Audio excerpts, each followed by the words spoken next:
Are EV vehicles reliable or not? Well, if the EV is from a trusted brand, it really makes us think twice. When it comes to EV scooters, there are a lot of options in the market, but most of them aren't really reliable. Some have battery issues, some have charging problems, and others lack good service. Today we are testing the Vida VX2 Plus. Let's check out what it has to offer. Hero ने अपनी विडा series के अंदर नए scooters को market में launch कर दिया है। ये है हीरो का नया स्कूटर विडा VX2 प्लस और इसके अंदर दूसरा स्कूटर है VX2 गो। तो आज इस वीडियो में स्पेशली हम बात करेंगे VX2 प्लस के बारे में। क्या इसका प्राइस है, कैसे इसके अंदर फीचर्स हैं, क्या रेंज है, कैपेसिटी कितनी है बैटरी की और आपको कितनी पावर मिल जाती है, सारी चीज़ों के बारे में। सबसे पहले की से स्टार्ट करते हैं। तो इसके साथ में आपको मैकेनिकल की मिलेगी, सिंपल सी, जिसके ऊपर विडा लिखा हुआ आपको मिल जाएगा। और इसका की स्लॉट जो है वो आपको यहाँ पे देखने को मिल जाता है। और जैसे ही आप इग्निशन ऑन करते हैं तो इसके अंदर आपको मिलेगा 4.3 इंच का TFT डिस्प्ले वाला फुली डिजिटल इंस्ट्रूमेंट कंसोल और इसके अंदर turn by turn navigation, music controls, बहुत सारे फीचर्स दिए गए हैं। स्कूटर के अंदर टोटल आपको 7 कलर मिलेंगे और सारे कलर्स इसके काफ़ी अच्छे हैं और ऑल ओवर लुक्स, डिज़ाइन और स्टाइल भी इसके काफ़ी बढ़िया आपको देखने को मिल जाते हैं। फ्रंट से स्टार्ट करते हैं तो इसके अंदर आपको LED प्रोजेक्टर हेडलाइट मिल जाती है फ्रंट में और LED DRLs का डिज़ाइन भी काफ़ी अच्छा दिया गया है। यहाँ पे ऊपर विडा की बैजिंग दी गई है, 3D एम्बेल्ड लोगो है। सारे कलर्स में आपको ड्यूअल टोन टाइप की थीम मिलेगी। टेलीस्कोपिक सस्पेंशन इसके अंदर आपको मिल जाएंगे और यहाँ पे रिफ्लेक्टर्स दिए गए हैं साइड में। व्हील इसके अंदर आपको 12 इंच का मिलेगा। फ्रंट में जो टायर है वो 90/90 सेक्शन का दिया गया है। फ्रंट में आपको डिस्क ब्रेक भी इसके अंदर मिल जाएगी और जो इसके अंदर कैलिपर है वो एंडोरेंस का दिया गया है। स्कूटर के अंदर हैजार्ड लाइट्स भी हैं और इंडिकेटर्स काफ़ी अच्छी दिए गए हैं। ऑल ओवर फ्रंट प्रोफाइल इसकी काफ़ी अच्छी दी गई है, लेकिन जो भी इसके पार्ट्स हैं ये आपको फाइबर के ही मिलेंगे, इसमें मेटल के पार्ट्स नहीं हैं। फ्रंट फेंडर पे भी डुअल टोन टाइप की फिनिशिंग है। ये वाला पार्ट रेड कलर में है लेकिन साइड में ब्लैक कलर दिया गया है और यहाँ पे टेक्सचर का डिज़ाइन दिया गया है। यहाँ भी आप अंदर देखोगे तो साइड में तो रेड कलर है लेकिन अंदर की साइड में ब्लैक कलर दिया गया है। अब स्विच गेज के बारे में बात करते हैं तो स्विच गेज की क्वालिटी इसके अंदर काफ़ी अच्छी लगी मुझे। 10 वोल्ट का डेडिकेटेड USB पोर्ट भी है इसके अंदर, जिससे आप अपना मोबाइल चार्ज में लगा सकते हो और मोबाइल के लिए यहाँ पे डेडिकेटेड स्लॉट भी दिया गया है, तो मोबाइल आपको यहाँ रखना है और इजीली यहाँ पे चार्ज में लगा सकते हो। यहाँ पे आप देखोगे तो टेक्सचर का डिज़ाइन दिया गया है। 5 लीटर का ग्लव बॉक्स आगे दिया गया है, तो अच्छा खासा सामान यहाँ पे आप रख सकते हो। यहाँ पे एक हुक दिया गया है सामान लटकाने के लिए। फ्लोर बोर्ड का स्पेस भी इसके अंदर अच्छा खासा दिया गया है और यहाँ पे भी विडा की बैजिंग आपको मिल जाएगी। इंस्ट्रूमेंट कंसोल के नीचे भी यहाँ पे 3D एम्बेड लोगो है VX2 का, लेकिन स्विच गेज के पास में यहाँ पे आपको ग्रे कलर की फिनिशिंग देखने को मिलेगी दोनों साइड में। ये हाई बीम लो बीम का बटन है, ये जॉयस्टिक है जिसके थ्रू आप इंस्ट्रूमेंट कंसोल के फीचर्स को ऑपरेट कर सकते हो। SOS बटन भी इसके अंदर दिया गया है। नीचे आप ये इंडिकेटर्स का स्विच है, यहाँ पे हॉर्न बटन है और राइट साइड में आते हैं तो यहाँ पे हैजार्ड लाइट का स्विच है। यहाँ पे इसके अंदर पार्किंग बटन है ऊपर और नीचे मोड बटन है जिसके थ्रू आप मोड चेंज कर सकते हो और यहाँ पे ये स्टार्ट बटन दिया गया है जिसको दबा के स्कूटर स्टार्ट हो जाता है। अब बात करते हैं इसकी बैटरी के बारे में। तो स्कूटर के अंदर आपको 2 बैटरी मिल जाती हैं और 3.4 kWh का ये बैटरी पैक दिया गया है। चार्जिंग टाइम के बारे में बात करें तो नॉर्मल चार्जर के साथ इसको चार्ज करने में 0 to 100% 5 से 6 घंटे लगते हैं और 0 to 80% सिर्फ 4 घंटे के अंदर चार्ज हो जाती है। लेकिन फास्ट चार्जर अगर आपके पास है, फास्ट चार्जर के साथ में ये सिर्फ 2 घंटे में 0 to 100% चार्ज हो जाती है। और बैटरीज को एक्सेस करना बहुत ही ईजी है। सबसे पहले आपको बूट को ओपन करना है और बूट को ओपन करने के बाद यहाँ पे आपको की लेके इसको ओपन करने के बाद इन दोनों बैटरीज को आप निकाल के घर पे ले जाके चार्ज में लगा सकते हो। तो आप बड़े बड़े अपार्टमेंट्स में रहते हो, ऊंचे फ्लोर पे रहते हो तो इनको इजीली घर पे चार्ज में लगा सकते हो। साथ ही इसके अंदर काफ़ी अच्छा बूट स्पेस भी है। 27 लीटर का एक फुल फेस हेलमेट इसके अंदर इजीली आ सकता है और यहाँ पे आप देखोगे तो पावर्ड बाय हीरो लिखा गया है, यानी कि हीरो का ही स्कूटर है। अब रेंज के बारे में बात करते हैं तो इसके अंदर आइडल ड्राइविंग कंडीशन में रेंज आपको मिलेगी 142 किलोमीटर की, लेकिन एक्चुअल में जो इसकी रेंज है वो आपको 100 किलोमीटर की मिलने वाली है इको मोड पे। स्कूटर को स्टार्ट करने के लिए आपको ब्रेक को ऐसे प्रेस करना है और फिर स्टार्ट बटन को दबा देना है, स्कूटर फिर स्टार्ट हो जाएगा। और यहाँ पे मोड्स को चेंज करने के लिए साइड में यहाँ बटन दिया गया है। अभी ये इको मोड पे है, इस बटन को मैं दबाऊंगा तो अभी राइड मोड आ गया है, दोबारा दबाऊंगा तो ये स्पोर्ट्स मोड पे आ गया है। और जो स्पोर्ट्स मोड है उसमें आपको 80 km/h की टॉप स्पीड मिल जाएगी। इंस्ट्रूमेंट कंसोल में टर्न बाय टर्न नेविगेशन और उसी के साथ में म्यूजिक कंट्रोल्स भी दिए गए हैं। और वैसे आप देखोगे तो यहाँ पे स्पीडोमीटर दिया गया है, यहाँ पे कितनी रेंज बची हुई है वो आपको देखने को मिल जाता है। यहाँ पे इसके अंदर एक बूस्ट मोड भी दिया गया है जो भी ऑफ है।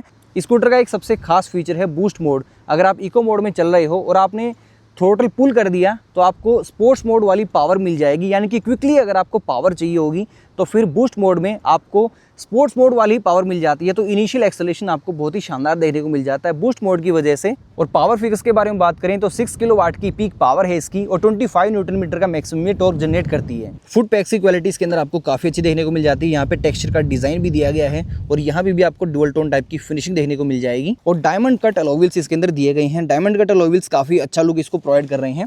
पीछे वाला जो व्हील है ये इसके अंदर आपको 12 इंच का ही मिलेगा, लेकिन पीछे 100/80 सेक्शन का थोड़ा वाइडर टायर मिलेगा। रियर में इसके अंदर मोनोशॉक सस्पेंशन दिया गया है और यहाँ पे VX2+ की बैजिंग दी गई है। अब रियर के बारे में बात करते हैं तो ग्रैब रेल काफ़ी मजबूत है और यहाँ पे स्पार्कल्स की फिनिशिंग भी आपको देखने को मिल जाएगी। और LED टेल लाइट का डिज़ाइन भी काफ़ी अच्छा है। एक बार इग्निशन को ऑन कर देते हैं और उसके बाद आपको दिखाता हूँ इसकी LED टेल लाइट। हेडलाइट और टेल लाइट का डिज़ाइन काफ़ी हद तक सिमिलर है। यहाँ पे विडा आपको अंदर लिखा हुआ मिल जाएगा, विडा की बैजिंग यहाँ पे भी है और इसमें आपको LED इंडिकेटर ही पीछे मिलेंगे, रिफ्लेक्टर यहाँ पे मिल जाएगा, एक नंबर प्लेट के लिए लाइट है। पावर्ड बाय हीरो की बैजिंग आपको यहाँ इसके अंदर मिल जाती है। इसकी मोटर दूसरी साइड आपको देखने को मिलेगी, यहाँ पे आप देख सकते हो यहाँ पे इसकी मोटर दी गई है। सो पंचर लगाने का कोई भी इशू नहीं है। अगर स्कूटर पंचर हो जाता है तो इसको रिपेयर करना बहुत ही ईजी है। इस नट को ओपन करने के बाद यहाँ से जो टायर है वो पूरा बाहर आ जाएगा, उसके लिए मोटर को हटाने की ज़रूरत नहीं है, तो इसके पंचर को रिपेयर करना बहुत ही ईजी है। अब प्राइस के बारे में बात कर लेते हैं तो इस स्कूटर का जो एक शोरूम प्राइस हो 1 लाख रुपए है, लेकिन इसको आप BAS यानी कि बैटरी एज ए सर्विस के साथ भी परचेज़ कर सकते हो। उसमें आपको ये 58,000 में परचेज़ करना पड़ेगा, जिसमें आपको बैटरीज इंक्लूड नहीं है। उसके लिए आपको सब्सक्रिप्शन प्लान लेना पड़ेगा और मंथली आपको 90 पैसा पर किलोमीटर के हिसाब से पे करना पड़ेगा। और एक और खास बात यह है कि स्कूटर को आप सिर्फ 4,000 रुपये की डाउन पेमेंट में भी घर लेके आ सकते हो, यानी कि सिर्फ आपको 4,000 रुपये आपकी जेब से पे करने हैं और फिर आप फाइनेंस के थ्रू इसको परचेज़ कर सकते हो। उसमें आपको मंथली सब्सक्रिप्शन यानी कि 90 पैसा पर किलोमीटर के हिसाब से आप राइड करोगे, आप उसके लिए पैसे दोगे और फिर आपकी जो मंथली EMI होगी वो भी आप पे करोगे। सो ये तो सारी बातें हो गई हैं स्कूटर की स्पेसिफिकेशंस के बारे में। अब स्कूटर को फाइनली हम राइड करके देखते हैं। स्कूटर के अंदर यहाँ पे पार्क मोड भी है और पार्क मोड को एक्टिवेट करने के लिए आपको ब्रेक दबाना है और फिर पार्क मोड को लॉन्ग प्रेस करना है। तो यहाँ पे पार्क मोड में एंट्री हो चुकी है। थ्रोटल को बैकवर्ड डायरेक्शन में पुल करोगे तो स्कूटर पीछे जाएगा और पार्क मोड में आप आगे लेके जाओगे तो आगे आपको वहीं 3 से 4 किलोमीटर पर आवर की स्पीड मिलेगी और बैक लेके जाते हो रिवर्स में भी तो भी आपको 3 किलोमीटर पर आवर के आसपास की स्पीड मिलेगी। पार्किंग में लगाने के लिए बहुत ही यूज़फुल फीचर है, आपको बहुत ज़्यादा मेहनत करने की ज़रूरत नहीं है। सो स्कूटर को स्टार्ट करने के लिए आपको सबसे पहले ब्रेक प्रेस करना है और फिर एक बार स्टार्ट बटन को दबाना है और अब स्कूटर स्टार्ट हो चुका है। बूस्ट मोड एक्टिवेट है और बूस्ट मोड एक्टिवेट होने की वजह से आपको कोई भी मोड चेंज करने की ज़रूरत नहीं पड़ेगी। जो टॉप स्पीड आपको स्पोर्ट्स मोड में मिलती है वही टॉप स्पीड आपको इको मोड में ही मिल जाती है। ओके, सो कंफर्ट की अगर बात करें तो स्कूटर का कंफर्ट अच्छा खासा है। सबसे पहले आप जैसे स्कूटर पे बैठते हो तो लेग स्पेस अच्छा खासा दिया गया है, फ्लोर बोर्ड पे स्पेस इसके अंदर अच्छा खासा है और राइडिंग स्टांस अपराइट है, बिल्कुल आप अपराइट बैठते हो, बिल्कुल भी आपको झुकने की ज़रूरत नहीं है। और हैंडल बार की जो पोजीशन है वो बिल्कुल सही दी गई है। इसके अंदर ग्लब बॉक्स है, उस पर भी अच्छा खासा स्पेस है और मैंने अपना मोबाइल अभी चार्जिंग पे लगा रखा है क्योंकि वीडियो शूट कर रहे थे तो उससे मोबाइल बिल्कुल डेड हो चुका है। तो 10 वोल्ट फास्ट चार्जिंग को सपोर्ट करता है। ये टाइप सी नहीं है, नॉर्मल USB पोर्ट है। सीट की बात करें तो सीट की कुशनिंग भी अच्छी खासी है और पिलियन के बैठने के लिए भी स्पेस अच्छा खासा है। पिलियन कंफर्टेबली आपके साथ में सिटी में राइड कर सकता है और आप थोड़ा बहुत दूर भी राइड करना चाहो तो आराम से राइड कर सकते हो। परफॉर्मेंस इसकी काफ़ी सही लग रही है मुझे, इनिशियल एक्सेलरेशन काफ़ी अच्छा निकल के आता है और जो बूस्ट मोड है उसकी वजह से आपको कोई भी मोड चेंज करने की ज़रूरत नहीं पड़ती है। जब भी आपको पावर की ज़रूरत होगी बस आपको थ्रोटल पुल करना है और तभी आपको पावर अच्छी खासी मिलनी स्टार्ट हो जाती है और जैसे ही आप थ्रोटल रिलीज़ करोगे तो वापस से ये इको मोड पे आ जाता है। बाकी जो स्विचेज़ हैं इनकी क्वालिटी अच्छी लग रही है।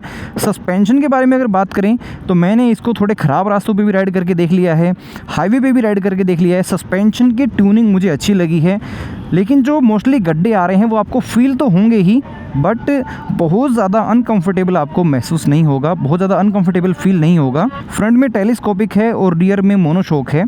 जो फ्रंट में टेलीस्कोपिक है वो सही है, अच्छा खासा परफॉर्म कर रहे हैं और जो रियर में मोनोशॉक है उसकी भी ट्यूनिंग मुझे अच्छी लग रही है, वो भी अच्छा खासा कंफर्ट प्रोवाइड कर रहे हैं। अगर आप स्पोर्ट्स मोड में राइड करते हो तो जितना आप थ्रोटल देते जाओगे आपको पावर डिलीवरी अच्छी खासी मिलती चली जाएगी। 80 किलोमीटर पर आवर की जो टॉप स्पीड है वो एक सिटी के पॉइंट ऑफ व्यू से काफ़ी सही टॉप स्पीड है। अब बाकी ब्रेक्स के बारे में बात करते हैं तो पीछे से कोई आ नहीं रहा है, स्कूटर को थोड़ा सा 80 किलोमीटर पर आवर की स्पीड के आसपास लेके जाते हैं और फिर ब्रेक एक बार अप्लाई करके देखते हैं। तो स्कूटर अभी लगभग 70 पे चल गया है, अब ब्रेक अप्लाई करते हैं।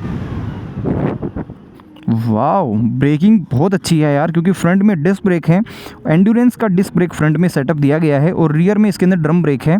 लेकिन जो ब्रेक्स का रिस्पॉन्स है वो स्कूटर के अंदर मुझे बहुत अच्छा लगा। और दूसरा, इसकी जो वेट मैनेजमेंट है वो मुझे बहुत अच्छी लग रही है। जो और स्कूटर हैं इलेक्ट्रिक स्कूटर मार्केट में, उनके अंदर एक प्रॉब्लम ये होती है कि जो बैटरी होती है वो बहुत ही आवाज़ करती है, खड़ खड़ की आवाज़ आती रहती है बैटरी में से जब भी आप पोर्ट होल्स में से निकलते हो, स्पीड ब्रेकर्स में से निकलते हो। तो इसमें वो जो अनोइंग साउंड होती है ना, वो आपको नहीं मिलेगी। और जैसे ही आप थ्रोटल छोड़ देते हो, तो थ्रोटल छोड़ने के बाद जैसे ही आप थ्रोटल फिर से देते हो तो एक पावर लैग होता है, वो पावर लैग इसके अंदर आपको नहीं मिलेगा। सो पावर डिलीवरी के अंदर कोई भी लैग नहीं है, पावर आपको बिल्कुल लीनियर देखने को मिलेगी। एलईडी हेडलाइट है इसके अंदर, एलईडी प्रोजेक्टर हेडलाइट है, तो नाइट राइडिंग क्वालिटी भी आपको डिसेंट इसके अंदर मिल जाएगी। हैज़ार्ड लाइट स्विच भी है। Hazard light switch mostly scooters के अंदर आता नहीं है, लेकिन इसमें आपको हैज़ार्ड लाइट स्विच मिल जाएगा। रिवर्स एक्सीलरेट जब आप करोगे तो स्कूटर पीछे जाना स्टार्ट कर देगा, तो आपको बैक जाना है, पीछे जाना है, तो कुछ भी मेहनत करने की ज़रूरत नहीं है। रियर व्यू मिरर्स के बारे में बात करें तो रियर व्यू मिरर्स की शेप अच्छी है, इजीली वाइब्रेट नहीं कर रहे हैं और पीछे से व्यू भी डिसेंट आ रहा है इनके साथ में। व्हील्स के बारे में बात करें तो फ्रंट और रियर में दोनों ही 12 इंच के व्हील्स हैं। फ्रंट में 90/90 सेक्शन का टायर है, रियर में 100/80 सेक्शन का टायर है। सो रियर टायर थोड़ा बड़ा है और उसी की वजह से ट्रैक्शन अच्छा खासा है। और 12 इंच के व्हील्स हैं दोनों ही, जिसकी वजह से स्टेबिलिटी हाईवे पे भी अच्छी है और जो ख़राब रास्ते भी आ रहे हैं उन पे भी स्टेबिलिटी इसकी अच्छी लग रही है। स्कूटर का वेट भी कोई बहुत ज़्यादा फील नहीं हो रहा है, हालांकि स्पेसिफिकेशन में हमें इसके वेट का पता नहीं चला है कि इसका वेट है कितना, बट वैसे एक्चुअल में मुझे इसका जो वेट है वो अराउंड 130-125 kg के आसपास ही फील हो रहा है। बहुत ही लाइट वेट है, निम्बल है, ईजिली आप इसको मैनूवर कर सकते हो। और घर में अगर लेडीज़ भी हैं, बुज़ुर्ग लोग हैं, तो वो भी इसको आराम से राइड कर सकते हैं। और बहुत निम्बल होने की वजह से इसको आप सिटी में भी इजीली मैनूवर कर सकते हो। हाईवे पे तो कोई दिक्कत है ही नहीं, यहाँ पे बहुत ज़्यादा विंड ब्लास्ट है अभी हाईवे पे, और इतना ज़्यादा विंड ब्लास्ट होने के बावजूद भी मुझे स्टेबिलिटी का कोई इशू इसमें नहीं लग रहा है। अब कंफर्ट के बारे में बात करें तो आप इसको ईजिली राइड कर सकते हो। 100 किलोमीटर तो रेंज इसके अंदर आपको डेफिनेटली मिलेगी ही, यानी कि आप इसको 100% चार्ज करो और फिर 100 किलोमीटर तक आप इसको राइड कर सकते हो। इस स्कूटर को आप 3 तरीके से चार्ज कर सकते हो। सबसे पहले तो हीरो के जो चार्जिंग स्टेशंस हैं वहाँ पे आप इसको चार्ज कर सकते हो। दूसरा, इसके अंदर जो नॉर्मल चार्जर दिया गया है उससे आप चार्ज कर सकते हो, और इसमें आप फास्ट चार्जर के साथ भी चार्ज कर सकते हो। फास्ट चार्जर में सिर्फ 2 घंटे में ही ये फुल चार्ज हो जाती है, और दोनों बैटरीज़ को एक्सेस करना बहुत ही ईजी है। दोनों बैटरीज़ को बाहर निकाल के आप अपने अपार्टमेंट में भी चार्ज में लगा सकते हो, आप अपने घर में चार्ज लगा सकते हो। तो ये चीज़ें इसको बहुत ही ईजी टू यूज़ स्कूटर बना देती हैं। काफ़ी फ़न टू राइड स्कूटर है, राइड करने में बिल्कुल मज़ा आ रहा है, क्योंकि काफ़ी लाइट वेट है, काफ़ी एजाइल है, तो राइड करने में काफ़ी मज़ा आ रहा है। और एक और सबसे इम्पोर्टेंट पॉइंट ये है कि ये हीरो का स्कूटर है, हीरो का इलेक्ट्रिक स्कूटर है, तो इस पर ट्रस्ट थोड़ा ज़्यादा है, रिलायबिलिटी थोड़ी ज़्यादा है बाकी स्कूटर्स के कंपैरिजन में। एक हीरो का ट्रस्ट है, एक हीरो का भरोसा रहता है। इंडियन टू व्हीलर मार्केट में हीरो को इतना टाइम हो चुका है, तो हीरो की रिलायबिलिटी थोड़ी ज़्यादा अच्छी है, और वो एक ट्रस्ट है जिसकी वजह से हम हीरो पे भरोसा कर सकते हैं। सीट की लेंथ भी अच्छी खासी है, 851 mm की इसकी सीट की लेंथ है, तो 2 लोग ईजिली बैठ सकते हैं। अगर छोटा बच्चा भी आपके साथ में, तो छोटा बच्चा ईजिली बैठ के बीच में राइड कर सकता है आपके साथ में। लेकिन हाँ, हेलमेट होना चाहिए। जब आपके साथ छोटा बच्चा चलता है तो उसके पास भी हेलमेट होना चाहिए। और क्या ही बढ़िया तरीके से भागता है यार ये स्कूटर, 80 किलोमीटर/आवर की टॉप स्पीड है, तो बिल्कुल इस स्कूटर को राइड करने में बिल्कुल मज़ा आता है यार। जैसे ही बूस्ट मोड एक्टिवेट होता है, बूस्ट मोड एक्टिवेट होते ही रेंज कम दिखाता है स्कूटर, और जैसे इको मोड एक्टिवेट हो जाता है तो फिर रेंज ज़्यादा दिखाने लग जाता है। सो ऐप के फीचर्स के बारे में बात करें तो यहाँ पे आपको टर्न बाय टर्न नेविगेशन मिल जाता है। जहाँ पे आपको जाना है आप वो लोकेशन यहाँ पे लगा सकते हो, तो वो आपको फिर इंस्ट्रूमेंट कंसोल में भी दिख जाएगा कि आपको कहाँ जाना है। बाकी इसके अंदर आपको यहाँ पे चार्जिंग भी दिख जाती है कि आपका स्कूटर अभी 51% इसके अंदर बैटरी बची हुई है, और 46 किलोमीटर का डिस्टेंस अभी आप इसके साथ में ट्रैवल कर सकते हो। रिमोट इमोबिलाइजेशन इसके अंदर आपको मिल जाती है, यानी कि कोई भी अदर की के साथ में आपका स्कूटर स्टार्ट नहीं होगा। लाइव ट्रैकिंग मिल जाती है, यानी कि आपका स्कूटर कहाँ पर है अभी वो भी आप देख सकते हो। जियो फेंसिंग आपको मिल जाती है, राइड ट्रिप्स भी आपको मिल जाती है, यानी कि सारी एनालिटिक्स आपको मिल जाएंगी। अभी 85 किलोमीटर स्कूटर चल चुका है, और आप ये देख सकते हो कि यहाँ पे बेंगलोर में स्कूटर को हम राइड कर रहे हैं। सारी एनालिटिक्स इसके अंदर आ गई हैं, जहाँ भी हम रुके हैं वो भी आ गया है, और पूरा टाइम भी इसके अंदर इसने दिखा दिया है कि कितने मिनट हम कहाँ पे रुके थे और कहाँ से हमारी राइड स्टार्ट हुई थी और कहाँ हमारी राइड एंड होगी। और यहाँ पे आपको ये भी दिखाएगा कि आप कितने पैसे सेव कर रहे हो इलेक्ट्रिक स्कूटर के साथ में। अभी हम नंदी हिल्स के पास में हैं, तो यहाँ पे ये भी दिखा रहा है कि नंदी हिल्स रोड है हमारे पास में। और हीरो का चार्जिंग स्टेशन भी यहाँ पे एक दिखा रहा है। एक चार्जिंग स्टेशन है यहाँ पे नंदी हिल्स के पास में हीरो का ही, जहाँ पे स्कूटर अपना ले जाके हम चार्ज कर सकते हैं। सो mobile phone connectivity, 10x10 navigation, geo fencing, immobilization, सारी चीज़ें हैं इसके अंदर। हाई स्पीड स्टेबिलिटी की बात कर लेते हैं। अब जो इसकी टॉप स्पीड है, मैं बिल्कुल इसकी टॉप स्पीड पे ही स्कूटर को राइड कर रहा हूँ, तो हाई स्पीड स्टेबिलिटी मुझे बिल्कुल सही लग रही है। बिल्कुल भी ऐसा नहीं लग रहा है कि हाई स्पीड पे स्कूटर को राइड करते हुए थोड़ा बहुत भी स्कूटर डिसबैलेंस नहीं हो रहा है। हाई स्पीड स्टेबिलिटी भी स्कूटर की काफ़ी अच्छी है। और टायर्स की ग्रिप के बारे में बात करें तो टायर्स की ग्रिप भी काफ़ी अच्छी है, क्योंकि थोड़ा सा रफ पैचेस में भी मैंने स्कूटर को राइड करके देखा है, ख़राब रास्तों पे भी राइड कर लिया है, तो टायर्स काफ़ी सही ग्रिप प्रोवाइड कर रहे हैं। डायमंड कट अलॉय व्हील्स हैं और 12 इंच के अलॉय व्हील्स होने की वजह से स्कूटर की स्टेबिलिटी अच्छी है। स्कूटर की कॉर्नरिंग कैपेबिलिटी भी आपको अच्छी मिल जाएगी।